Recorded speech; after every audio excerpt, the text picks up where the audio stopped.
هسه تزاير الحسين يوم عاشوراء لعن الله شمعون وعمر بن سعد وابن زياد وابن مرجان. ابن مرجان نفسه عبيد الله بن زياد نفسه. هسه زينب تيجي طبعا من باب النسب، لا زينب كبرى ما ساءت لي من باب النسب، لكن ايش وصلت؟ قلت لك بيان اعلام، ايش قال يعني توصل رساله زينب انه الحسين ابن فاطمه بنت رسول الله ابو علي هذا الامام الطاهر اشرف نسب قتل ابن الزنا.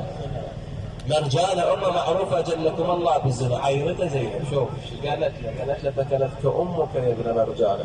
اخر مطاف الكلام او الخطبه. بعد شي جاوب هذا؟ عاشت زينب ايام مؤلمه.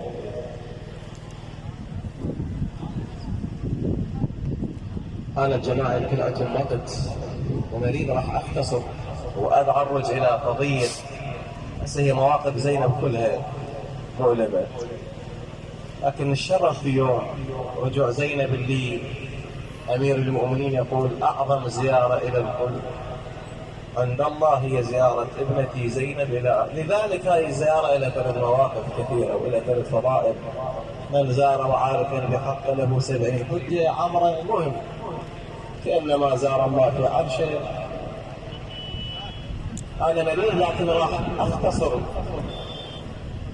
موجز بسيط عن رجوع زينب الى الحسين. بالمناسبه اكثر الناس تساءل تقول زينب رجعت للمدينه بعدين شلون رجعت للشام؟ شلون طاب بها الحادي؟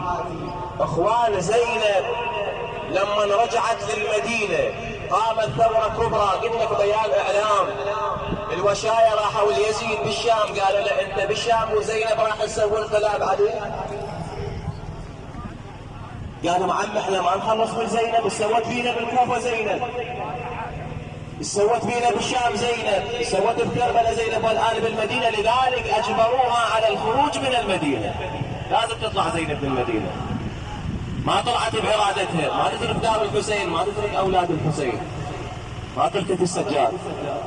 جبر تطلع زينب من المدينه. منو اللي اخذها؟ اخذها زوجها عبد الله بن جعفر، اخذ زينب. وشلون كان الوداع؟ اللي يقولون من طلعت من المدينه تجي سكينه تقولها يا عم ما يصح وحد تمشين، يا عم انت عريضه وما يا عم انت مريضه وما تقدرين، ما لش قلب للشام فرحين، لهسه بقلبك جروح الدواوي من بالصوت ضربه وفغر الحسين، يا عم قبال عينك وانت تبكين. عبد الله يقولها يلا زينب، اطفال الحسين تعلقوا بيها عالمين على زينب، شلون تفارقوا؟ هذا يقول يا عم شلون نفارقك وبعد تردين لولا؟ صار وداع ام البنين بكثر وسكينه بكثر.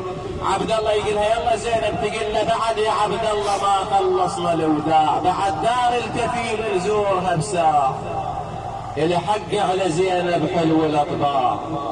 قال له ودع دار ابو فاضل. اجت الدار العباس وكتب باب الدار، شافت ابن العباس